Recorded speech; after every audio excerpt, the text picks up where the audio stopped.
They drill it, they frack it, they put it into a gathering line, it goes into a transmission line, it'll go through a compressor station or a treatment facility, typically or both, and then it'll be shipped off in a pipeline. It'll probably go from here to the gas storage facility over in Clearville, which I visited yesterday. But if it goes from here to Florida, all along that route, there's going to be a compressor station. And in that compressor station, there's going to be some dehydration. They're going to be pulling off the moisture. Just from the pressure, there's going to be moisture added. I think we're going to answer questions a little bit later. Okay. So, anybody ever seen condensate tanks? If you look at one of those condensate tanks, and you look at that with your naked eye, it just looks like a condensate tank. If you look at it through an infrared camera, maybe these toxins just spew off of it. They have technology, especially for these larger pad sites where you have a whole bunch of tanks on there. They can take those emissions and they can run them through a vapor recovery unit. And that vapor recovery unit will split off the gas from the moisture. And guess what? That's more saleable product. That's more minerals.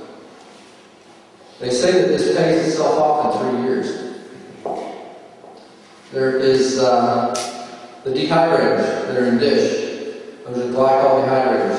Cause that horrible odor. They have zero emission dehydrators. So the glycol dehydrators, they remove all the impurities in the gas and they dump it overboard into the air. The zero emissions, guess what? Zero emissions. Guess what? More saleable product. On the metering stations, things like that, the same thing. You look at the piping with a infrared camera, you see it, you see where it's leaking. They have no bleed pneumatic valves that can be used to help prevent fugitives. Hydraulic fracture. Is that a hot topic around here? I actually just got to speak, co-present with a guy from Temple University who was a professor in their engineering department. He was a hydrologist. He was a whole lot smarter on this subject than I am. But I'll tell you what I know. Obviously, everybody probably knows by now that the shale is a hard rock and has to be fractured when the gas gets out. So they do this with hydraulic fracture. Everybody also knows that this process is exempt from the Clean Water Act. There's a number of chemicals, depending on who you talk to, as to how many people know about. Over 90% of all of them have some sort of negative health effect. However, the operators don't actually have to tell you what they're using at each location. Because what they use at one location may be different than what they use at another location. What they use here may be different than what they use on the other side of the Marcellus Shale, or different than what they're using in the Barnett Shale. So, as stated earlier, this was tested and developed in the Barnett Shale about 15 miles from Dish, where they, in 1997, they developed the slick water fracture. So they use a lot of water. They've been doing fracturing for years and years and years, but it was different kinds. They used everything from explosives to a lot of different chemicals. A lot of that stuff wasn't economically viable because chemicals cost money. So now they use a lot more water. They still use chemicals, but they use a lot of water now. And I'm often asked, what do they do with the water in Texas? And so the drilling operations in Dish is done by a company called Devon. And of the companies that I'm familiar with, at least in the Barnett Shale, which is mostly the same players in the Marcellus Shale, Devon does it better than most of them do. They do it voluntarily as well. A lot of this green technology, they do on their own without having to be mandated. They don't flare, they have the line in place, they don't have pits, and Devon takes 100% of their flow back, which is you pump in 4 million gallons of water, you get about 1 million back. That's called flow back. And they take that and they recycle it. Now in Texas, it goes through the recycling procedure. They don't put it back into the ecosystem. I went out and looked at one of these sites. It's pretty interesting. I mean, literally, when it gets done, it goes from a goop to looking like this. However, it still smells like a chemical to me. So I probably wouldn't introduce that back into the ecosystem.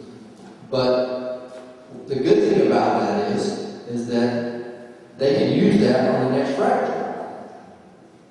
So they're not taking fresh water from the freshwater system to do that. So they estimated that it was 500 million gallons of water had been saved in the Barnett Shale by using the recycling technology. But there have been some issues with water. And I've been to a number of places in all the shale plays, and everywhere I go, there is a problem with water. I mean, you see my water test. 9 months ago, I had my water tested, and none of that stuff was in there. I may test tomorrow, maybe twice as much, or maybe nothing. A lot of the problems that I have seen has been because of well bores become compromised. There's been a leak, methane leak, a leak into the water table. If you have methane in your water, you're going to have the Pt.5 chemicals as well. Or they have been in every one that I've seen. Now, I don't know about you. The levels that were detected in my water was a trace. It was down just above the detectable levels. I'm still not comfortable with that. I don't know that there is a safe level of benzene, toluene, ethylbenzene, or xylene.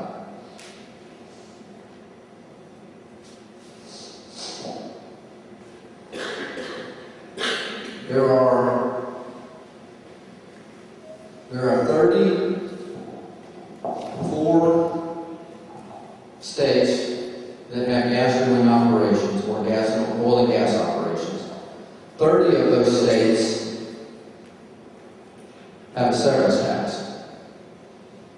There are 2 states that do not have a severance tax on minerals. One's Pennsylvania, one's New York. I think any logical person could look at this and say, you know, this is a pretty delicate process we've got going on here. It should probably be tightly regulated.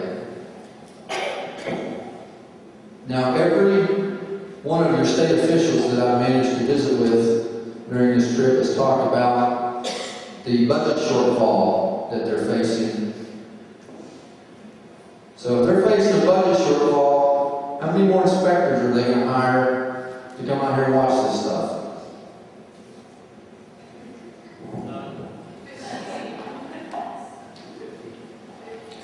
A severance tax could be used for that. What else could it be used for? Does this industry have any impact on the roads around here? Where's my mayor at? How much money you spend on roads? Roads are expensive, very expensive. A severance tax could be used to pay for that. Now, it's my understanding that your state government has other things in mind for that. I'm telling you what it should be used for. I don't know if that's going to be reality. Here in Pennsylvania, you have one group who does everything. They're your environmental group, they're your permitting group,